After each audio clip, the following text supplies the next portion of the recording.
स्वागत है दोस्तों आपका अपने YouTube चैनल सरल किताब में।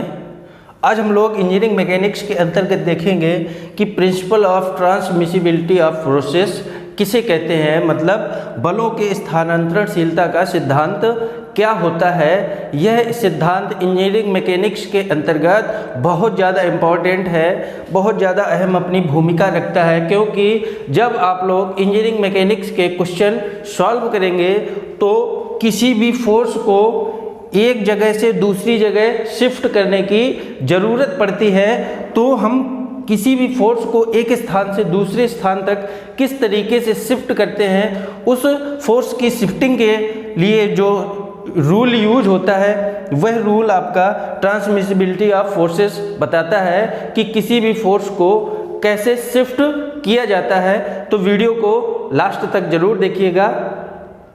चलिए वीडियो की शुरुआत करते हैं।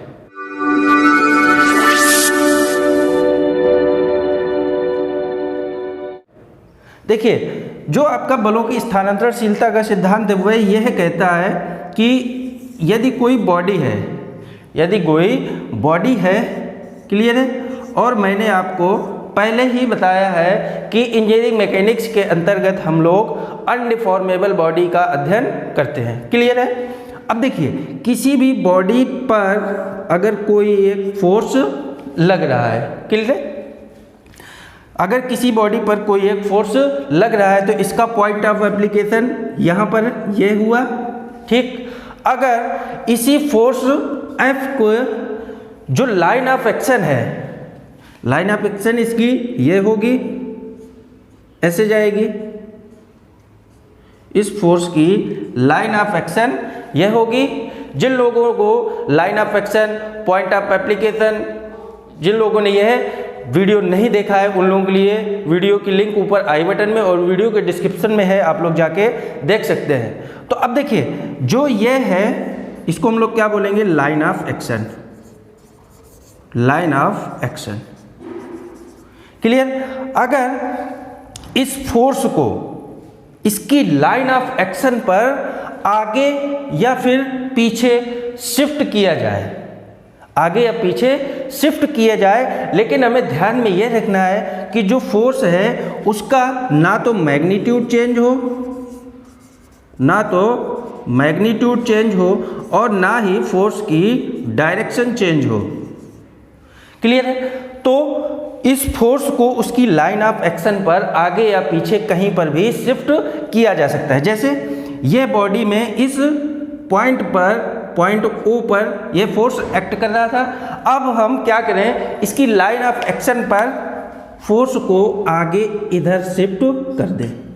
मान लीजिए A पॉइंट पर इस फोर्स F को यहाँ से उठा के यहाँ पर लगा दिया, तब क्या होगा, जितना इफेक्ट ये फोर्स O पॉइंट पर लगने पर अपना दिखा रहा था इफेक्ट, उतना ही इफेक्ट यह फोर्स A पॉइंट पर लगने के बाद दिखाएगा, ठीक। तो बलों की स्थानांतरणशीलता का सिद्धांत क्या कहता है, यदि किसी भी फोर्स को उसकी लाइन ऑफ एक्शन पर आगे या फिर पीछे शिफ्ट किया जाए, लेकिन फोर्स का ना तो मैग्नीट्यूड चेंज हो और ना ही डायरेक्शन चेंज हो, तो वह फोर्स उस बॉडी पर उतना ही इफेक्ट प्रोवाइड करेगा, उत्पन्न करेगा, जितना कि वह पहले प्रोवाइड कर रहा था, क्लियर है। देखिए, मान लीजिए यह फोर्स किसी बॉडी पर, यह एक, मान लीजिए यह क्या था, आपका फ्रिज था या कूलर था, कुछ भी मान लीजिए, ठीक। इस फ्रिज या कूलर पर आप लोग क्या कर रहे थे, इस पॉइंट पर ऐसे पीछे से धक्का लगा रहे थे, यहाँ पर ऐसे आप लोग इस पॉइंट से अपना हाथ के द्वारा इस कूलर को धक्का लगा के आगे की ओर खिसका रहे थे, ठीक। अगर इस पॉइंट पर ये जो फोर्स लगा रहे हैं आप, इसका point of line of action ये होगा। अगर इसी लाइन ऑफ एक्शन पर हम यहाँ से कूलर को फोर्स इस डायरेक्शन में लगा रहे थे, अगर यही फोर्स को हम लोग इस पॉइंट पर लगाएं और इस डायरेक्शन में, ठीक, तो वह उतना ही इफेक्ट डालेगा, उतना ही इफेक्ट पैदा करेगा जितना कि हम लोग पॉइंट A पर लगा रहे थे, पॉइंट ए पर इफेक्ट उत्पन्न हो रहा था।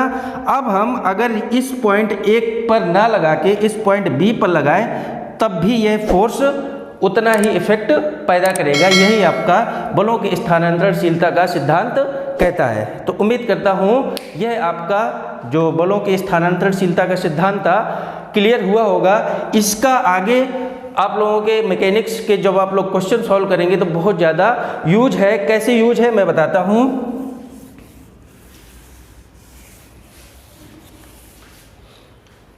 जैसे मान लीजिए कोई एक फोर्स ये है F इधर लग रहा था 10 न्यूटन का, क्लियर, और एक दूसरा फोर्स इधर लग रहा था इस डायरेक्शन में जो था 20 न्यूटन का, क्लियर। अगर आपसे कोई पूछे इन दो बलों का रिजल्टेंट क्या होगा तब आप लोग कैसे निकालेंगे। देखिए ये जो 20 न्यूटन का फोर्स है इसकी लाइन ऑफ एक्शन ये इधर से ऐसे जाएगी, ठीक। अगर इस 20 न्यूटन के फोर्स को यहाँ से उठा के इसकी लाइन ऑफ एक्शन पर शिफ्ट कर दिया जाए, ऐसे लाइन ऑफ एक्शन पर शिफ्ट कर दिया जाए तो ये फोर्स आपका इधर से हट के इधर आ जाएगा, क्लियर। अब जो 10 न्यूटन और ये 20 न्यूटन का जो रिजल्टेंट है वह आपका इधर से होके कहीं से पास होगा, ठीक। तो देखिए 20 न्यूटन को फोर्स को क्या किया आपने, उसकी लाइन ऑफ एक्शन पर आगे की तरफ शिफ्ट कर दिया ताकि हम लोग 10 न्यूटन और 20 न्यूटन का रिजल्टेंट आसानी से फाइंड आउट कर सकें। तो इसी तरीके से आपको फोर्स को शिफ्ट करने की ज़रूरत पड़ती है। उसके लिए हम लोग बलों के स्थानांतरणशीलता के नियम का पालन करते हुए फोर्स को आगे पीछे शिफ्ट कर सकते हैं। तो उम्मीद करता हूँ यह जो प्रिंसिपल था क्लियर हो गया होगा। तो मिलते हैं आपको नेक्स्ट लेक्चर में। यदि आप लोग चैनल पर पहली बार आए हैं तो प्लीज़ सब्सक्राइब करके नोटिफिकेशन बेल ऑन कर लीजिएगा। Thank you, thanks for watching.